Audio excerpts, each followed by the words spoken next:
acerca del Evangelio según Lucas. Y en esta mañana vamos a tratar y a estudiar el nacimiento de Jesús.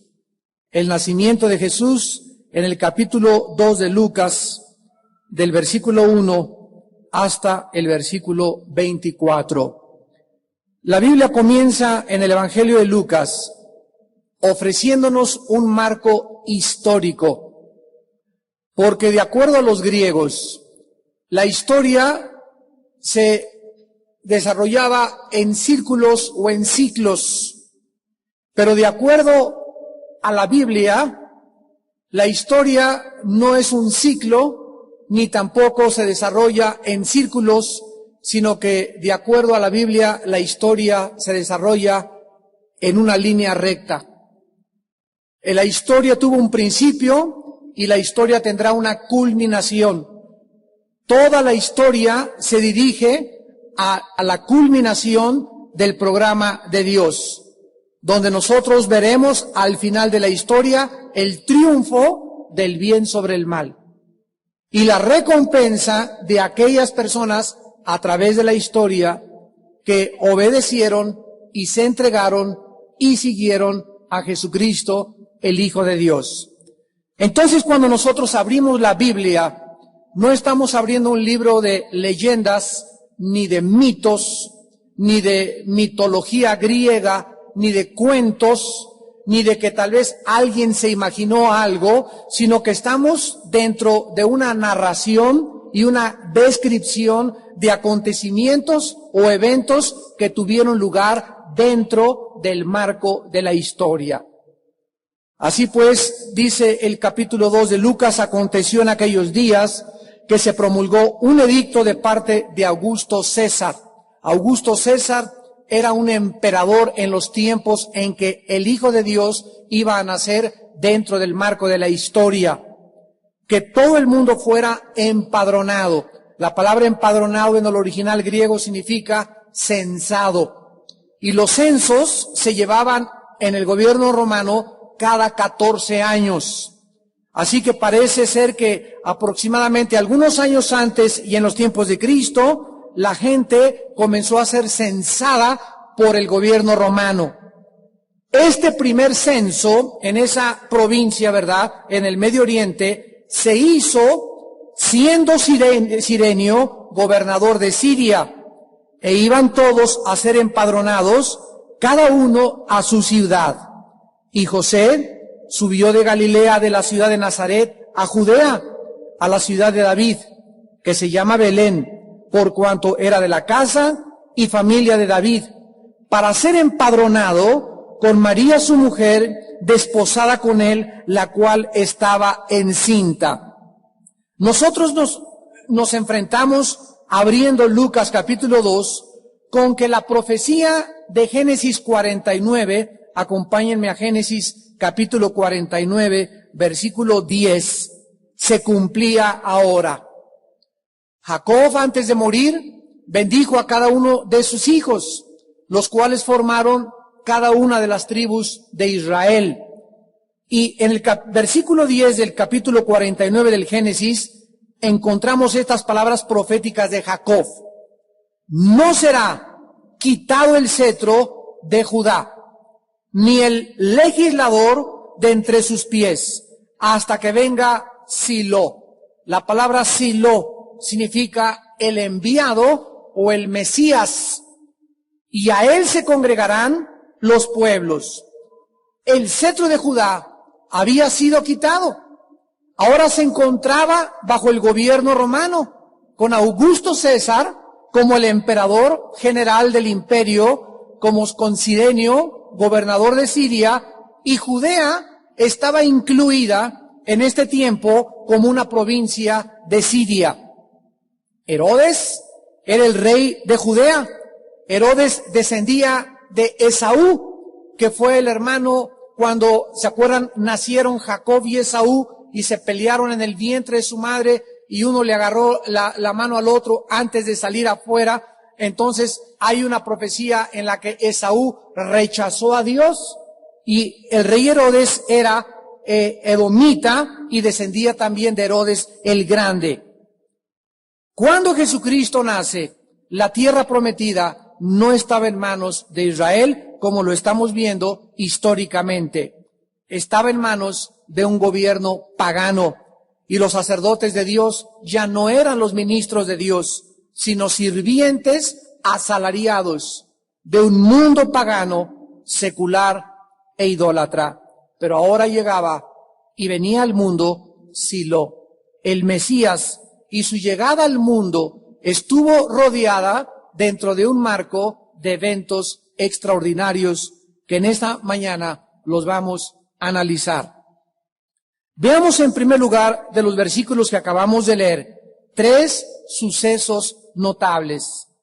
El empadronamiento o el censo que se llevó a cabo fue usado por Dios, en primer lugar, para traer al Mesías al mundo.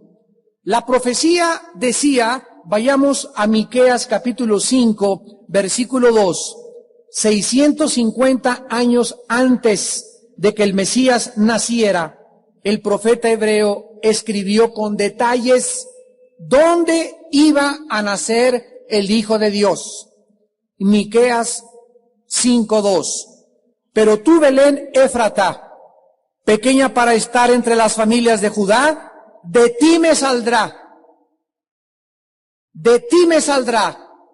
de Belén, el que será Señor en Israel. Y sus salidas son desde el principio, desde los días de la eternidad. Aquí la Biblia profetizó con detalles que cuando viniera Silo, cuando viniera el Mesías, cuando naciera el Salvador del mundo, iban a nacer en un lugar geográfico determinado. Ahora, si nosotros regresamos a Lucas, nos damos cuenta que María y José no vivían en Belén, vivían en Nazaret, que se encuentra a 120 kilómetros de Belén. Dice el versículo 4 que Josué subió de Galilea, de la ciudad de Nazaret a Judea, a la ciudad de David, que se llama Belén. Ahora, ¿qué fue lo que ocasionó que José y María se trasladaran a Belén? El empadronamiento, el censo. Vemos a Dios trabajando detrás de los mismos sucesos de la historia. José y María vivían en Galilea. ¿Cómo haría Dios para que su hijo naciera exactamente donde se había profetizado?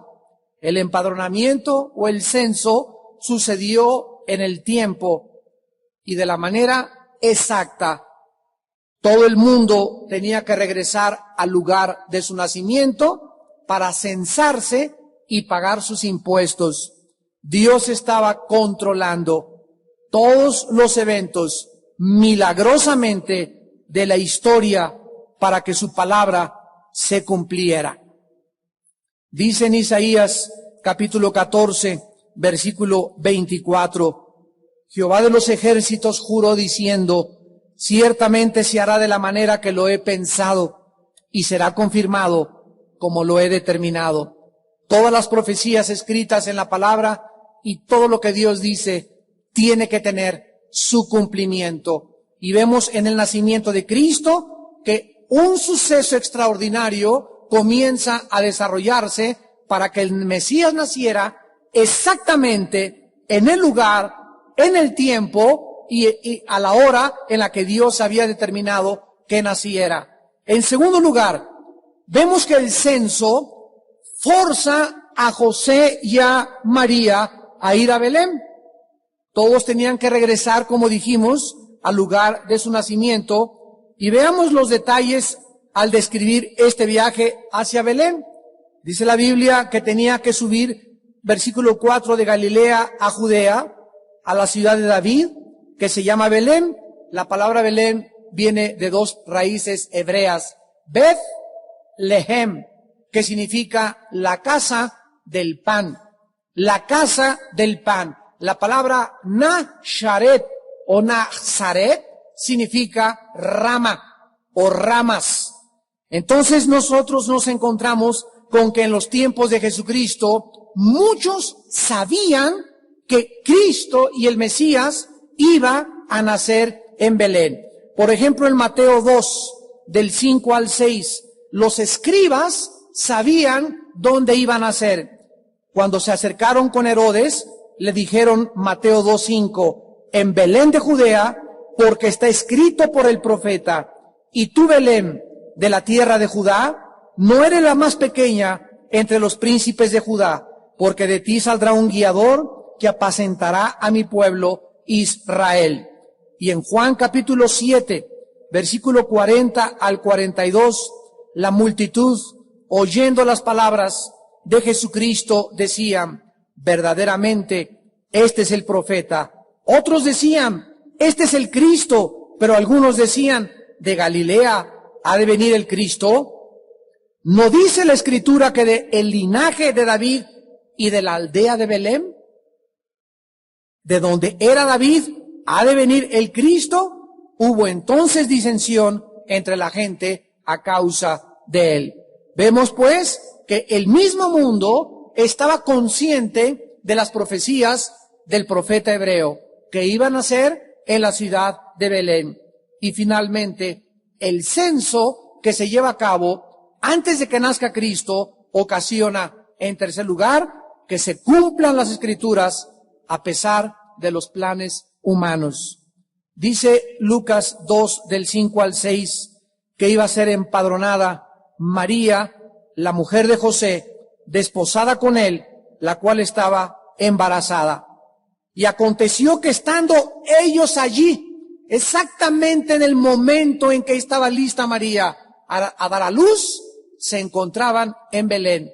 Dios hace que se lleve a cabo este censo para sacarlos de Nazaret y que se trasladaran a Belén y se cumplieran las profecías. Este es el Dios de la Biblia. Aparentemente José y María no querían, ni siquiera podían ellos irse a Belén. Ella estaba embarazada. Y un viaje de 120 kilómetros les iba a tardar 2 o 3 días en realizarlo. Y ellos ya habían planeado todo tal vez para que naciera en Nazaret. Pero Dios estaba dirigiendo los eventos de la historia y Dios estaba dirigiendo sus vidas, así como también dirige las vidas de aquellos que son guiados por el Espíritu Santo. En segundo lugar, veamos en el versículo 7 que dice la Biblia, y dio a luz a su hijo primogénito y lo envolvió en pañales, lo acostó en un lugar de pesebre, porque no había lugar para ellos en el mesón. En segundo lugar, notamos el lugar asombroso del nacimiento del Hijo de Dios. Jesucristo no nace rodeado de confort, ni en la cadena de hoteles Western, ni tampoco en los Holiday Inn. No había enfermeras, no tenía pediatra, no tenía anestesista, no tenía María ginecólogo. No hubo invitaciones, no hubo baby showers, no hubo un comité de recepción, ni siquiera tuvieron visitas. Y cuando ella estuvo a punto de dar a luz, todos los mesones, por causa del censo, se llenó Belén y mucha gente que era de ahí ocuparon los hoteles. Era como Semana Santa en Acapulco, ¿verdad? Y no había manera de que ellos alcanzaran un solo cuarto. Y la palabra pesebre en el griego significa establo. Cristo, el Hijo de Dios, el que nos ha creado a nosotros, el que dio su vida por nosotros, nació en un maloliente establo. Y solamente había junto a María vacas, becerros y ovejas. Nadie les dio posada.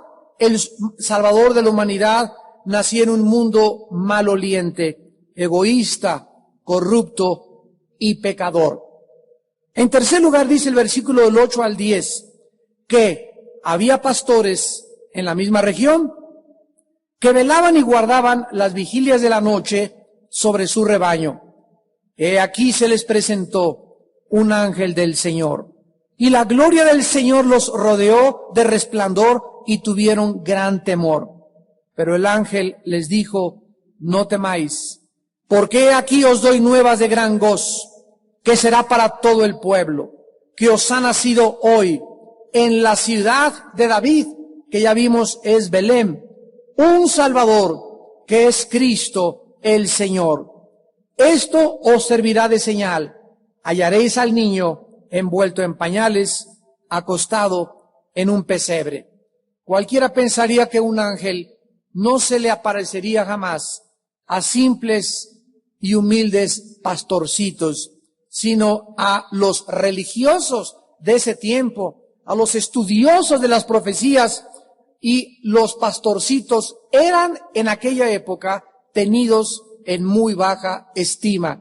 Los fariseos despreciaban a los pastores porque los pastores no se involucraban, no tenían tiempo, todo el día estaban con sus ovejitas en los ritos, en las ceremonias, en los lavamientos, en los bautizos, etcétera, etcétera. Los rebaños, dice el versículo 8, los mantenían ocupados, y cuando el ángel se les apareció, guardaban las vigilias de la noche sobre su rebaño. ¿Saben ustedes que había 4 vigilias en la noche? Apúntenlas a los que les interesa. La primer vigilia era de las 6 a las 9 de la noche. La segunda vigilia era de las 9 a las 12 de la noche. La tercera vigilia era de las 12 a las 3 de la mañana. Y la cuarta vigilia era de las 3 a las 6 de la mañana. Repito, de 6 a 9 de la noche, de 9 a 12 de la noche, de 12 a 3 de la mañana y de 3 a 6 de la mañana. Y la primera hora del día comenzaba a las 6 de la mañana. Cuando la Biblia dice que los pastores estaban guardando las vigilias de la noche, entonces nos damos cuenta que era entre las 12 y las 6 de la mañana.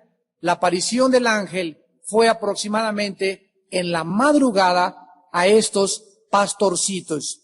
Esto es muy importante porque por mucho tiempo se ha especulado cuándo nació Jesucristo.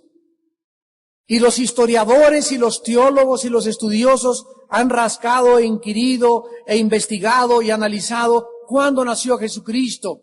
Pero ahora que estamos en Levítico estudiando el libro, ¿verdad? Y llegamos al capítulo 23 y veamos las fiestas, nos vamos a dar cuenta que Jesucristo nació entre septiembre y octubre, que es el mes de Tishri del calendario judío y de nuestro calendario. Cristo nace entre septiembre y octubre de nuestro calendario, aproximadamente en la fiesta de los tabernáculos. Entonces Jesucristo tiene un tiempo exacto porque Cristo vino y cumplió con 4 fiestas judías. Y las únicas 3 fiestas que faltan, si alguien quiere saber en qué tiempo nos encontramos proféticamente, falta la fiesta de las trompetas, falta la fiesta de la expiación y falta la fiesta de los tabernáculos. Son las 3 fiestas que Cristo no alcanzó a cumplir. Él cumplió la Pascua, cumplió Pentecostés, cumplió los panes sin levadura, pero falta ahora la fiesta de las trompetas, y dice la Biblia que se tocará la trompeta y los muertos en Cristo resucitarán primero. Y después celebraremos la fiesta de los tabernáculos y habrá expiación para la nación de Israel, de una forma asombrosa y milagrosa. Entonces el ángel se les aparece a estos pastores, y ellos comienzan a sentir temor. Dice el versículo 9 que la gloria del Señor los rodeó de resplandor y se llenaron de temor. Siempre que el ser humano se enfrenta con un ser sobrenatural, siempre que el ser humano se enfrenta con la visita de ángeles o con la presencia misma del Señor, el ser humano es invadido, lleno de un temor reverente. De algo que nos dice, ¿verdad? No es posible, yo no puedo estar en la presencia de este ser. Cuando el ángel se le apareció a Daniel, se cayó al suelo Daniel. En Apocalipsis 1, cuando Juan vio a Cristo que se le reveló en la isla de Patmos y le dio el mensaje de Apocalipsis, cayó al suelo. Y si Cristo no se acerca y le pone la mano en la espalda y le dice, levántate, Juan se hubiera quedado tendido en el suelo. nos damos cuenta que la presencia de Dios es para el ser humano algo que el ser no puede soportar. Dice el versículo 11 a 12 que el ángel, le dice a los pastores: hoy os ha nacido en la ciudad de David un Salvador, que es Cristo el Señor. Esto les servirá de señal. Hallarán al niño envuelto en pañales, acostado en un pesebre. Es interesante que la palabra pañales en el original hebreo signifique lino. De alguna manera extraordinaria, cuando Jesucristo nació, los pañales, no hay ningún niño, ¿verdad?, que no le pongan pañales cuando nazca. Entonces, si nosotros nos preguntáramos, bueno, esta señal que los ángeles le dan a los pastores, ¿van a encontrar un niño en pañales? Bueno, es que habría muchos niños en pañales. O sea, ¿qué señal es esta? ¿Cómo puedo distinguir a un niño de 2 o 3 que me encuentre por ahí? Porque todos los niños cuando nacen tienen pañales. Pero cuando nació el Salvador, Él nació vestido de la justicia de Dios. Porque el lino significa en la Biblia la justicia de Dios. La Biblia dice que Dios nos ha vestido de lino fino resplandeciente, que es la justicia de Dios, que son las buenas obras que Dios produce a través de nosotros por Jesucristo. Cristo me ha dado su justicia. Las ropas que traíamos nosotros eran harapientas, eran de limosneros. Cuando venimos a la cruz veníamos como en un estado paupérrimo espiritualmente, y Dios nos da su justicia, una justicia que yo no tengo, me la da Dios, y ahora Dios me ve con vestiduras santas, sin mancha ni arruga. Y desde que nace el Hijo de Dios, nace mostrándole al mundo que nace sin pecado. Nace desde que era pequeño con la justicia divina. Dice la Biblia que el niño estaría acostado en un pesebre, en un establo. Ahora en el versículo 13, algo acompaña a este ángel individual. Y repentinamente apareció con el ángel. Aquí nos damos cuenta que este ángel era Gabriel, el mismo que se le apareció a Daniel, el mismo que se le apareció a Elizabeth y a Zacarías, el mismo que se le apareció a la Virgen María para anunciarle. Gabriel es el ángel mensajero, el correo de Dios. Y este ángel que les da ahora la noticia a los pastores, de repente se abre el cielo y dice la Biblia, aparece con él una multitud de las huestes celestiales. La palabra hueste significa ejércitos. Y aparece en el cielo, imagínense ustedes, millones de millones de millones, todos los ángeles, absolutamente todos los que Dios creó, en ese momento, en ese establo, junto a las vacas, junto a los corderos, donde no había visitas, donde no había métodos esterilizados para poder sacar al niño del vientre de María, donde no estaba el Shah de Irán, ni tampoco estaba una comitiva de ninguna delegación.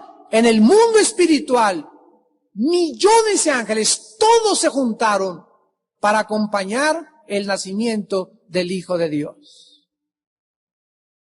Así que no les importe a muchas de ustedes mujeres cuando nazca su hijo, ¿en qué hospital? Pues si no es en Los Ángeles, que no nazca en ningún lado. ¿Sabes una cosa? Que ten cuidado, porque hay cosas que pueden acompañar al nacimiento de un niño sin que los padres lo sepan. Y cuando una criatura nace, y esa criatura está marcada por Dios, y tal vez nació hasta en la ambulancia, a lo mejor en un barco, a lo mejor hasta en el taxi vas a tener a tu hijo, no te interese dónde va a nacer tu hijo. Quiero que sepas algo, Dios tiene ya determinado el lugar donde va a nacer. Y cuando nazca tu hijo, no te importe también si te dan o no te dan regalos, porque habrá miles de ángeles cuando nacen los niños y los hijos de los cristianos que acompañan el nacimiento con alabanzas a Dios. Porque es una semilla santa la que ha nacido dentro de un matrimonio que aman a Dios. Dice la Biblia que estos ángeles en el ejército hacían alabar a Dios. Y todos, imagínense ustedes, un coro de millones de ángeles que griten, gloria a Dios en las alturas y en la tierra paz, buena voluntad para con los hombres. Aquí estaban anunciando ellos tres cosas. Lo primero fue gloria a Dios en las alturas. El nacimiento del Hijo de Dios iba a glorificar al Padre. El nacimiento de ese bebé era la más grande gloria que Dios el Padre había recibido.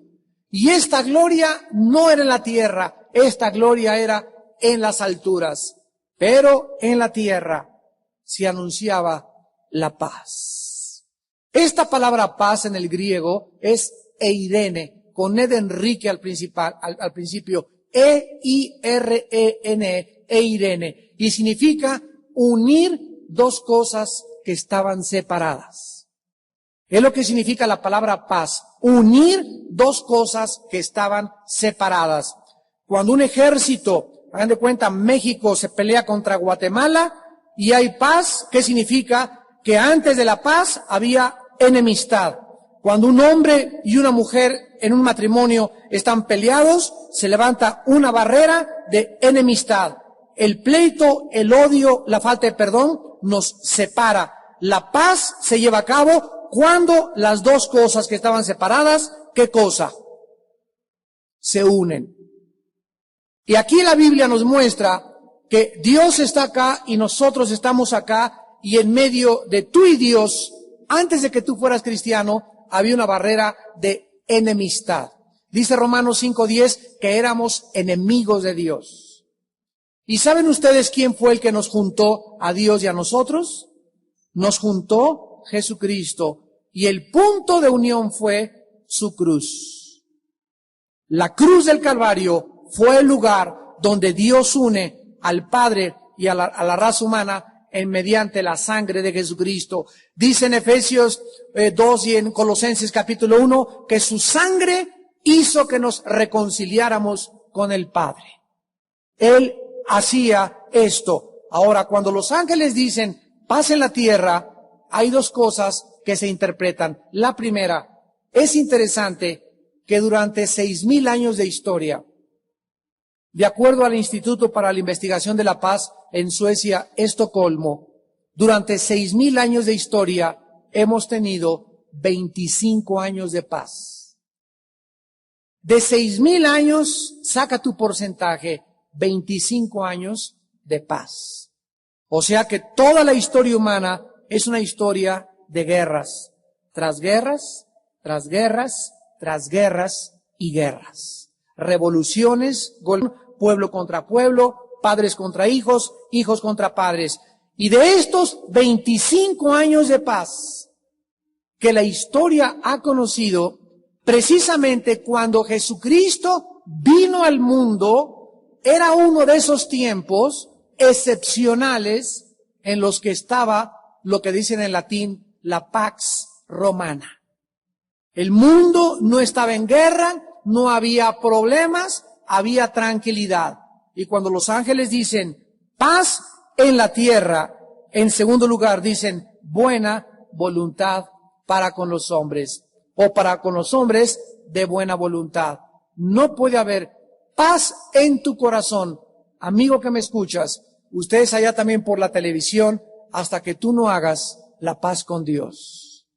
Tú no puedes tener paz contra tu esposo, tú no puedes tener paz con tu esposo, tú no puedes tener paz con tus padres, tú no puedes tener paz con la ciudad, tú no podemos tener paz con el gobierno. En nosotros hay guerra, dice la Biblia, en el corazón. Dentro de nosotros hay guerra y estamos todos unos contra todos como alacranes autodestruyéndonos. Y esta paz de Dios es la que los ángeles anunciaban que el Mesías traería al mundo. Hasta que tú no hagas la paz con Dios, no harás la paz con tu esposo. Hasta que no hagas la paz con Dios, no harás la paz con tus amigos ni con tus padres. Hasta que no hagamos la paz con Dios, no haremos la paz con nuestros semejantes. A continuación, dice la Biblia, el versículo 15 en adelante, que entonces los ángeles se fueron de ellos al cielo. Los pastores entre ellos se dijeron, vámonos pues a Belén y veamos esto que ha sucedido y que el Señor nos ha manifestado. Vinieron pues apresuradamente, corriendo, ¿verdad? Y hallaron a María y José y al niño acostado en el pesebre. Y al verlo, dieron a conocer lo que se les había dicho acerca del niño, y todos los que oyeron se maravillaron de lo que los pastores decían. Pero María guardaba todas estas cosas, meditándolas en su corazón. Y volvieron los pastores, glorificando y alabando a Dios por todas las cosas que habían oído y visto como se les había dicho. Observamos nosotros, para terminar con los pastores, que Dios escoge lo débil del mundo para avergonzar a los sabios. 1 Corintios 1, 23 en adelante. Lo necio del mundo para avergonzar a los sabios. Lo débil para avergonzar a los fuertes. Lo tonto para avergonzar a los inteligentes. Dios, desde el principio, escoge a las personas marginadas, a las que nadie les hace caso, a los que se consideran ignorantes, a los que no tienen ningún valor ante nuestra sociedad. A ellos Dios escoge para revelarles sus grandes secretos.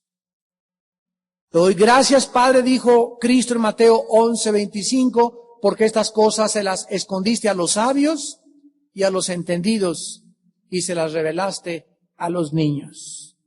¿Quieres tú conocer las cosas profundas de Dios? ¿Quieres entender la predestinación? ¿Quieres entender la elección? ¿Quieres entender el Apocalipsis? ¿Quieres entender el libro de Ezequiel? ¿Y quieres entender por qué Dios hace lo que hace? Conviértete como un niño. Sé sencillo y humilde de corazón. Porque a todos los orgullosos Dios los rechaza. Dios resiste a los soberbios y le da gracia a los humildes. Para que nosotros recibamos la revelación de Dios, necesitamos convertirnos, dijo Jesucristo, como los niños y ser sencillos como las palomas. Dios no estima a nadie que sea sabio en sus propios ojos. El otro día tenía yo a un alumno que me dijo, hermano, enséñame la predestinación. Le dije, ¿cuántos años tienes en Cristo? Me dice, 1 año. Le digo, si no entiende las cosas terrenales ahorita, ¿cómo quieres entender a logaritmos cuando no sabes sumar cuadrados, sumar o restar en álgebra? ¿Cómo te metes a estudiar cálculo diferencial cuando no sabes sumar quebrados? Entonces no podemos nosotros brincarnos en nuestra capacidad mental, aunque nos pueda caber 20 millones de volúmenes de literatura de la Enciclopedia Británica. Es la capacidad inexplotable de la mente humana. No la explotamos por nuestra falta de desarrollo. Yo los he retado y los seguiré retando, amados santos, a que lean. Mientras tú no leas 1 libro al mes, 2 libros al mes, mientras no desarrolles el bendito hábito de la lectura, tu mente se va a hacer como ostra. Se te va a hacer como ostión la mente. La vas a tener así cerrada y no, las ostras de vez en cuando nomás abren así la concha y eso para sacarle lo que tiene dentro y comérsela. Y las mentes de la mayor parte de las personas están así cerradas, tapadas, embotadas.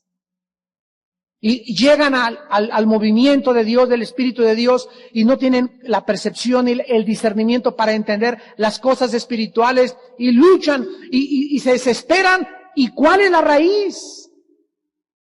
La única forma que podemos desarrollar nuestra capacidad mental es leyendo y memorizando. Memorizando la palabra. Pueden dejar a las personas allá atrás pasar, ¿eh? Las pueden dejar pasar a las señoras allá atrás. Si no las dejamos pasar, nos van a tumbar la puerta las señoras. Y luego finalmente dice el versículo 21 al 24, que cumplidos los 8 días para circuncidar al niño, le pusieron por nombre Jesús, el cual le había sido puesto por el ángel, no por sus padres, fue el ángel el que le dijo a María, recordamos, qué nombre le pusiera. Esto es un hecho asombroso científico. Dios en Génesis 17 estableció un pacto, una señal entre él e Israel llamada la circuncisión. Y esto se llevaba, y es el tiempo de Dios. a los 8 días de nacido el bebé, varón, había que circuncidarlo. Pregunta, ¿por qué a los 8 días de nacido? Abre los oídos.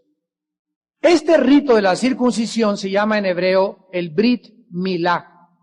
Y la razón es de carácter científico. Antes de los 8 días, un bebé no tiene la vitamina K, la cual es indispensable y necesaria para la coagulación de la sangre. Y hasta el 4º, 5º, 6º día más o menos, la comienza a producir. Es increíble que la circulación de la sangre haya sido descubierta hasta 1616 por William Harvey, pero Dios sabía miles de años antes exactamente cómo funcionaba el cuerpo humano. En aquellos tiempos no había cuchillos esterilizados, ni instrumental quirúrgico esterilizado. ¿Quién le dijo a Moisés en Génesis 17 que tenía que ser a los 8 días la circuncisión? Si la hubieran hecho a los 4 días de nacido o a los 3 días de nacido, los bebés se les hubieran desangrado de una hemorragia. Pero Dios sabía perfectamente bien lo que estaba haciendo. Además, de acuerdo a la medicina moderna, es en el 8º día cuando el bebé comienza a recuperarse del trauma del nacimiento. Así es, el nacimiento de los seres humanos es un evento traumático. Tan traumático que en cuanto salimos del vientre de nuestra madre, comenzamos y nos tienen que dar una nalgada. Saliendo nos tienen que aplicar dolor. Naciendo sufrimos. ¿Y qué hace el bebé? Y en ese momento hace que él pueda incorporarse. Ese grito, entramos al mundo gritando. Entonces, el nacimiento de un bebé es traumático. Y de acuerdo a la ciencia, a los 8 días comienza la recuperación de este trauma y también, además, las defensas naturales del infante en contra de las infecciones tienen tiempo para recuperarse también.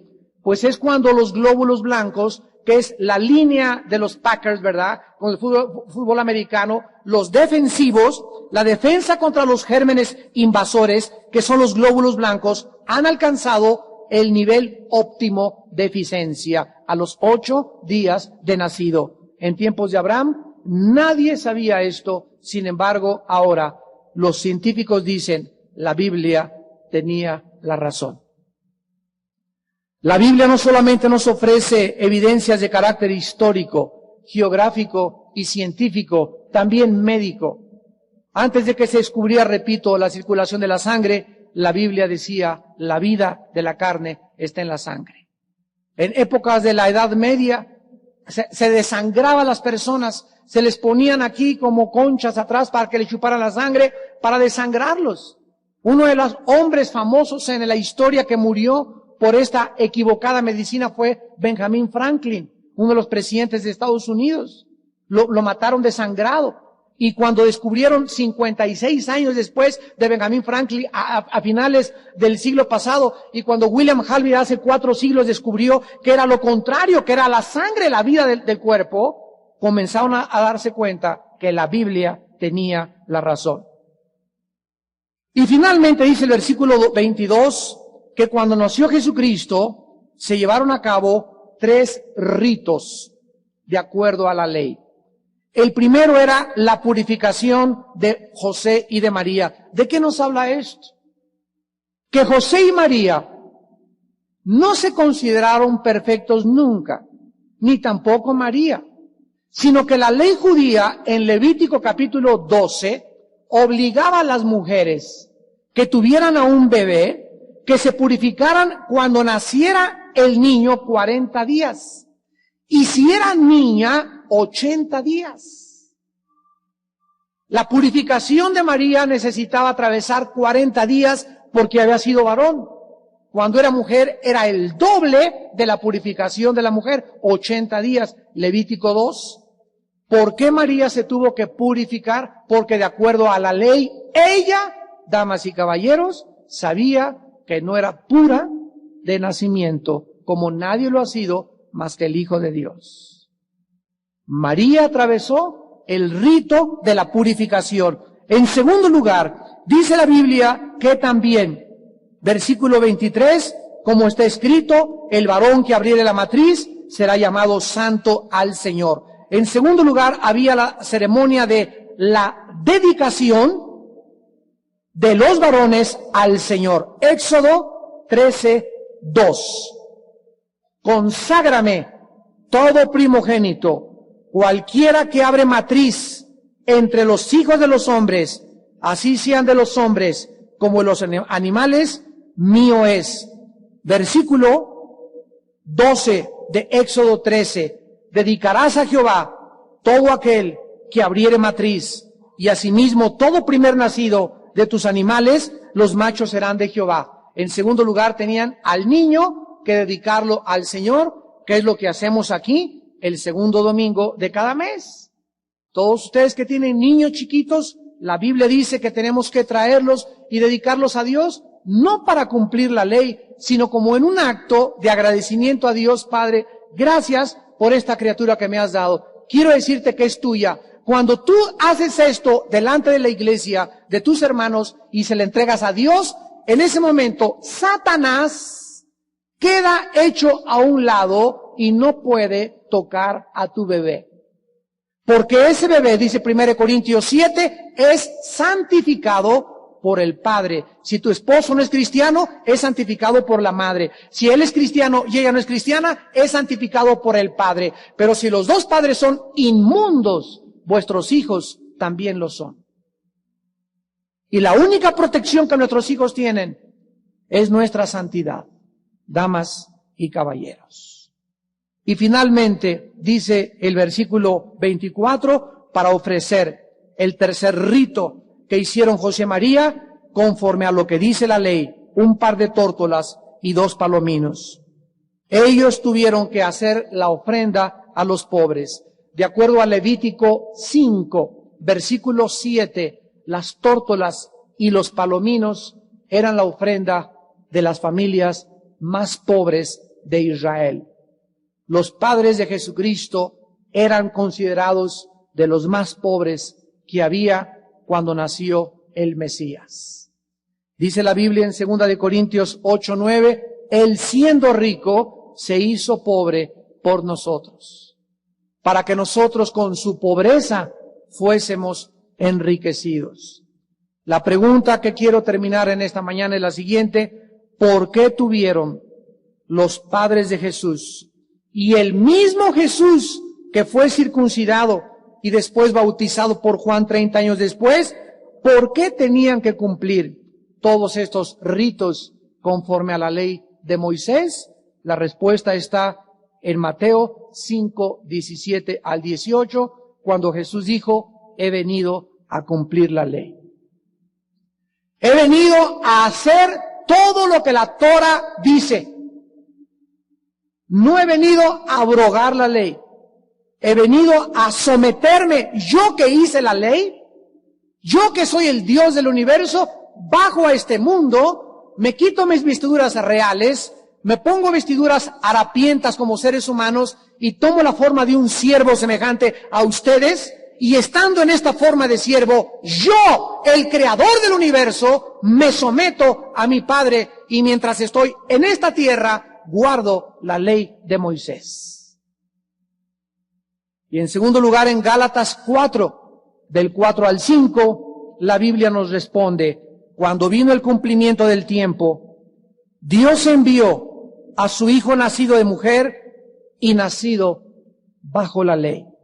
Cuando Jesús nació bajo la ley, para que redimiera a los que estaban bajo la ley, a fin de que recibiésemos la adopción de ser hijos.